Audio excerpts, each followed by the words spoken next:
YSR Congress party ప్రభుత్వంతో పోల్చుకుంటే ఈ ప్రభుత్వంలో పోలీసులు చాలా కఠినంగా వ్యవహరిస్తూ ఉన్నారు, కఠిన చర్యలకు పాల్పడుతూ ఉన్నారు, రౌడీల్ని గూండాల్ని ఉక్కు పాదంతో అణిచివేస్తూ ఉన్నారు. ఒకటి అర్థం చేసుకోండి, మీరు ఫెరోల్ వచ్చింది, సత్ప్రవర్తన లేకుంటే ఫెరోల్ రద్దు చేస్తూ ఉన్నారు. ప్రవర్తన బాగాలేదు కాబట్టి 5 రోజుల్లో ఫెరోల్ కూడా రద్దయింది. ఆ ప్రభుత్వానికి ఈ ప్రభుత్వానికి ఉన్న తేడా. సార్ ఇంకా చెప్పండి సార్, మీరు ఎన్ని క్వశ్చన్లు అడిగినా నేను రెడీగా ఉండా. ఏ సురేష్ గారు, ఏ సార్ కొనర్క్ గారు, దానికి ఏం చేద్దాం సార్? పోలీస్కి సలహా చెప్పి పంపిద్దాం.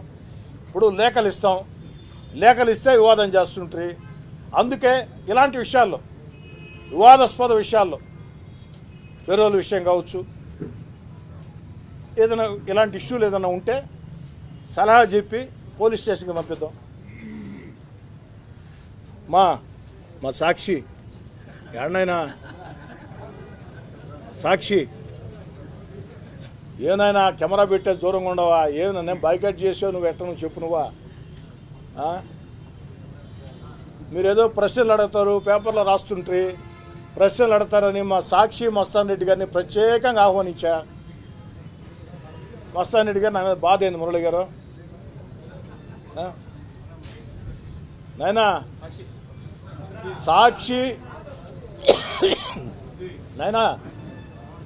సాక్షి విలేకరులతో సాక్షి కెమెరామెన్లతో సాక్షంగా మీరు ప్రవర్తించండి. బాధ్యతాయుతమైన అధికార పక్షంగా మేము ప్రవర్తిస్తాం. మేము చెప్పే మాటలు నిజాలు అనుకుంటే ప్రజలు మమ్మల్ని ఆదరిస్తారు. మీరు చెప్పే మాటలు నిజాలు అనుకుంటే ప్రజలు మిమ్మల్ని ఆదరిస్తారు. అంతేగాని చిల్లర మాటలు, చిల్లర రాజకీయాలు ఇవి కొనసాగిస్తే మీదైన భాషలో మీకు సమాధానం చెప్పక తప్పనిసరి పరిస్థితి వస్తే ఖచ్చితంగా నేను కానీ మా వాళ్ళు కానీ మీరు మాట్లాడిన మాటలకి 10 సరిపోతుందా? 15 100 వద్దు, తట్టుకోలేదు. 100 వద్దు, తట్టుకోలేదు. ఆ ప్రకారం వైసీపీ నేతలారా కాస్త ప్రజల కోసం ఆలోచన చేయండి. మేము చేసే తప్పులుంటే ఎత్తి చూపండి. నెల్లూరు రూరల్ నియోజకవర్గంలో అన్నిటికీ అధికార పార్టీ శాసనసభ్యుడిగా, ముఖ్యమంత్రి చంద్రబాబు నాయుడు గారి విధేయుడిగా నేనే బాధ్యత వహిస్తా. మీరు చెప్పింది ఏదైనా నిజం ఉంటే సరి చేసుకుంటాం. ఇందాక మీకు చెప్పా, పాల డబ్బాని మీరు అన్నారయ్యా, నేను కాదంటే కదా అని మిగతా విషయాలు కూడా చెప్పా. ఆ విధంగా హోందాయుత రాజకీయాలు చేద్దాం. అలా కాదు, మేము చెయ్యం, మేము ఎలాగే చేస్తాం, మేము చిల్లర రాజకీయాలు చేస్తాం, చిల్లర మాటలు మాట్లాడతాం అనుకుంటే దానికి ప్రతిస్పందన కూడా నేను వద్దు అన్నా చంద్రబాబు నాయుడు గారు ప్రతీకార చర్యలు వద్దు అన్నారు కాబట్టి, వేధింపులు వద్దు అన్నారు కాబట్టి, ఏదైనా చట్టబద్ధంగా జరగాలన్నారు కాబట్టి నేను వద్దు అనుకుంటున్నా. కానీ నెల్లూరు రూరల్లో మీరు బరి తెగిస్తే నేను వద్దు అన్న కొంతమంది నా వెంట నడిచే నాయకులు, కార్యకర్తలు అంగీకరించే పరిస్థితి కూడా రాకపోవచ్చు. దాన్ని కూడా కాస్త దృష్టిలో ఉంచుకోండి. చెప్పండి సార్.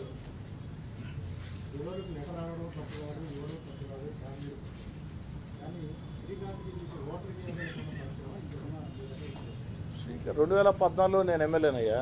నాకు తెలిసి అప్పటికే శ్రీకాంత్ జైల్లో ఉంది. అప్పటికే జైల్లో ఉన్నాడు. ఓటర్ కూడా కానట్టే కదా. నన్ను ఇష్టపడే కుటుంబాలు ఉంటాయండి. నెల్లూరు నగర, రూరల్ జిల్లా అంతా కూడా ఉంటాయి. నేను పరిచయం ఇష్టపడతారు, కొంతమంది ఇష్టపడరు. 2 ఉంటాయి. ఇష్టపడేవాళ్ళు ఎందుకు ఇష్టపడతారంటే వాడు కారణం చెప్పాలా, ఇష్టపడిన వాళ్ళు ఎందుకు ఇష్టపడరంటే వాడు కారణం చెప్పాలి.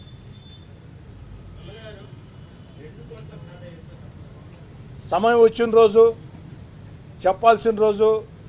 చెప్పాల్సిన విధంగా, పద్ధతిగా, అందంగా, పొందికగా పూల పందిరి కట్టినట్టు తప్పకుండా చెప్తాం.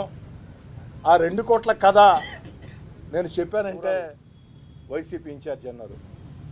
అయ్యా రూరల్ వైసీపీ ఇన్ఛార్జ్ లేదా వైసీపీ రాష్ట్ర సోషల్ మీడియా, వైసీపీ రాష్ట్ర నాయకులారా, లేఖలు ఇవ్వటమే తప్పు అయితే మరి వైఎస్ఆర్ కాంగ్రెస్ పార్టీ అధికారంలో ఉన్న వేళ వైఎస్ఆర్ కాంగ్రెస్ పార్టీ రాష్ట్ర నాయకులు వైఎస్ జగన్ రెడ్డి గారికి